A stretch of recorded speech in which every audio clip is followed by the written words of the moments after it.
It's your boy Judea, Black Shalom L'Chaim, purified drinking water. They got it. It's out there. Shouts out to the 12 tribes. I got it. It's right there.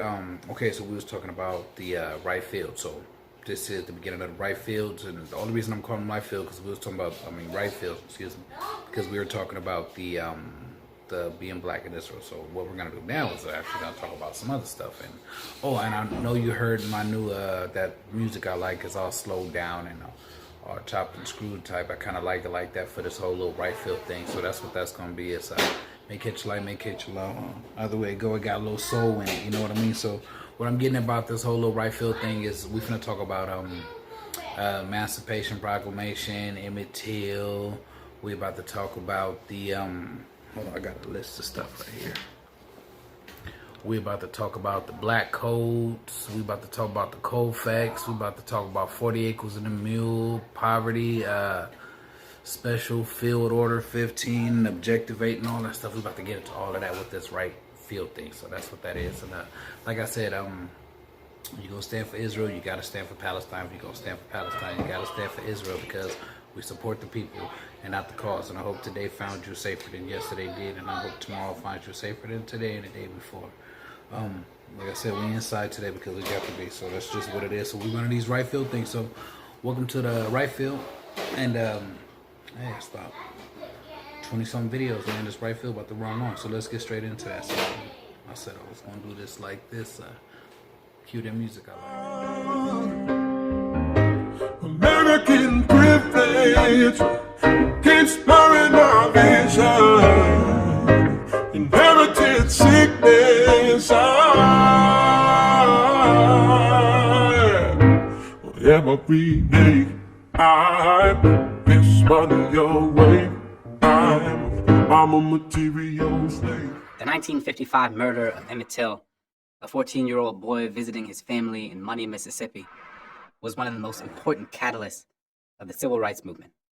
A heads up, these descriptions of violence also demonstrate how the threat of being subjected to domestic white supremacist terror hung over black people in the South like a cloud that just wouldn't go away. Let's learn more about what happened to Emmett Till. In August of 1955, Emmett, who lived in Chicago, was visiting his uncle and cousins in Money, Mississippi. Emmett and a group of teenagers went shopping at a local store called Bryant's Grocery and Meat Market. This store, owned by Roy and Carolyn Bryant, sold items to mostly black sharecroppers and their families. Some kids who were outside of the store later stated that they heard Emmett whistle at Carolyn. Later, Carolyn Bryant accused Emmett of making a sexual remark toward her and of grabbing her. And as we'll get to soon, this was a lie. A few days later, in the middle of the night, on August 28th, Roy Bryant, Carolyn's husband, and his half-brother, J.W. Millen, kidnapped Emmett from the home of his uncle, Mose Wright. Emmett's cousins witnessed the kidnapping.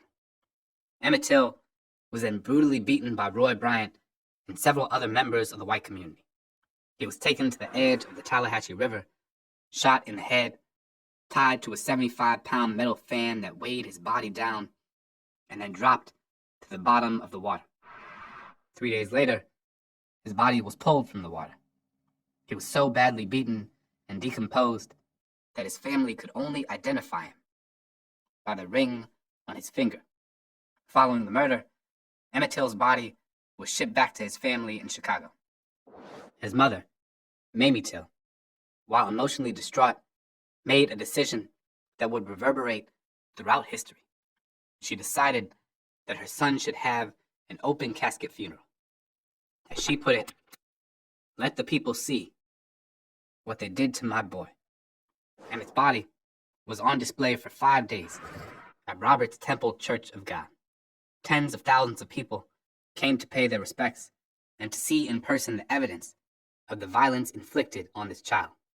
But what made the name Emmett Till iconic was a powerful and devastating photograph that was taken by David Jackson, which captured Mamie Till gazing down at her son's ravaged and deformed body. The image is haunting, and what these men had done to Emmett's face was horrifying. The photo, along with others, were published in Jet magazine and the images of Till's deformed face, alongside images of him before his death, smiling and looking like the child that he was, forced people to confront the terror that Black people in the South had been subjected to for a century. Mamie Till would say, quote, "I believe that the whole United States is mourning with me.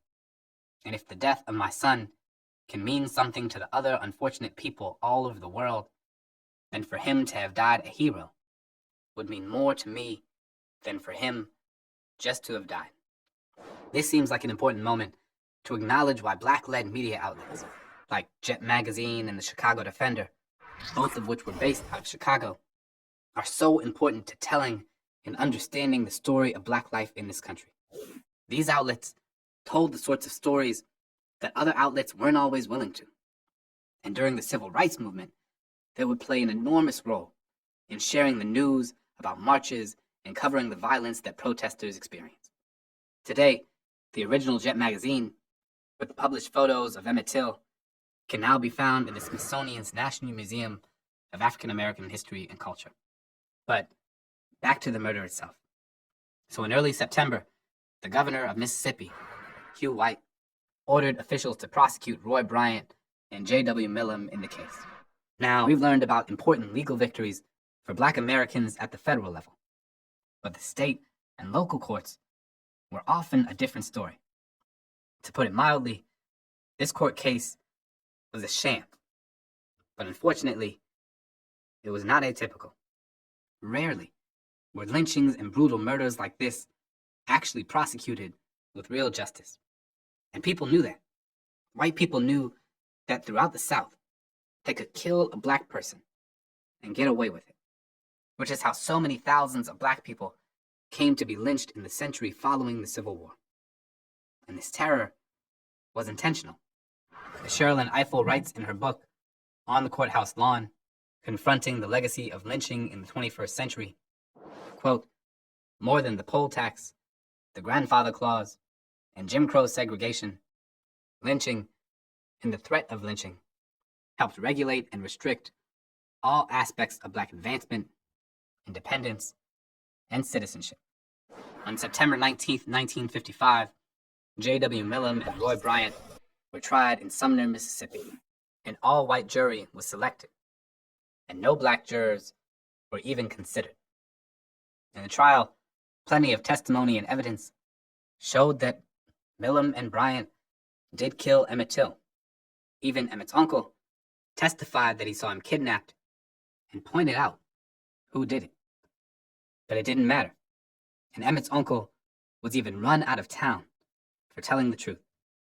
The jury deliberated, and after 1 hour and 7 minutes, they ruled that Millam and Bryant weren't guilty. The Black community in Mississippi and across the country was devastated by this outcome. But they weren't surprised. And if the not guilty verdict wasn't enough on its own, in January 1956, Bryant and Millam admitted to committing the murder. Like, they just said it directly, with no equivocation.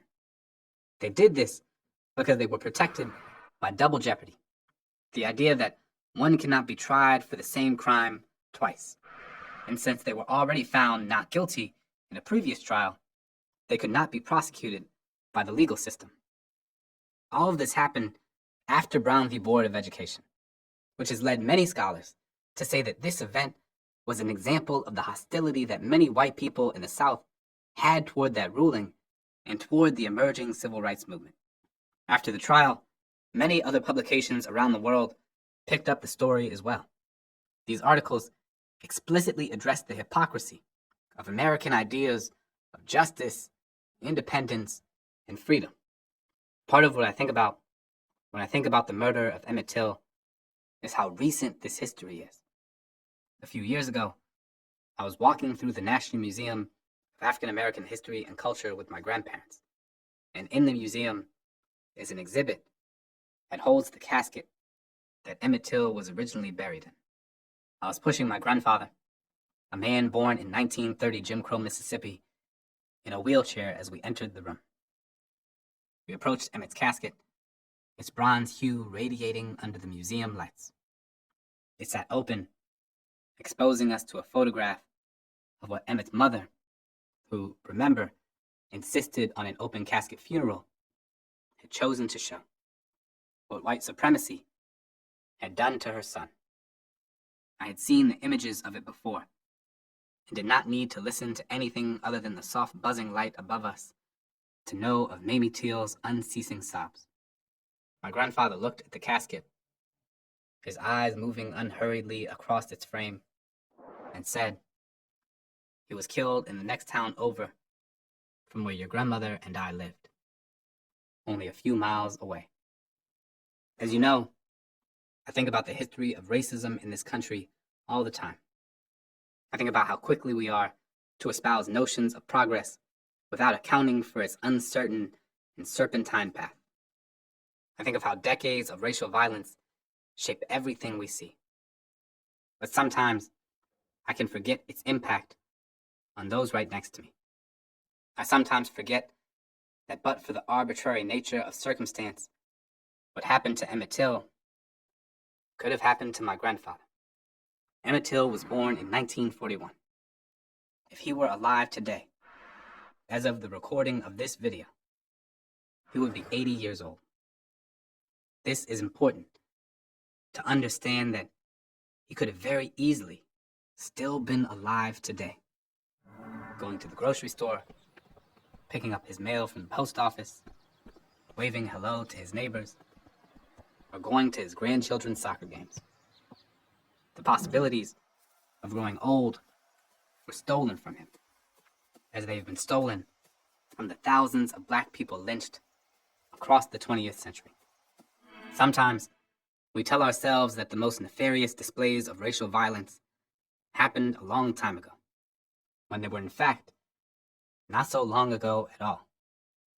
These images and videos that appall our 21st century sensibilities are filled with people who are still among us today. I think often of Ruth Bonner, the woman who rang the bell to signal the opening of the National Museum of African American History and Culture in 2016, and how she was the daughter of a man born into slavery. Not the granddaughter, not the great-granddaughter. She was the daughter of someone born into slavery. None of this was that long ago.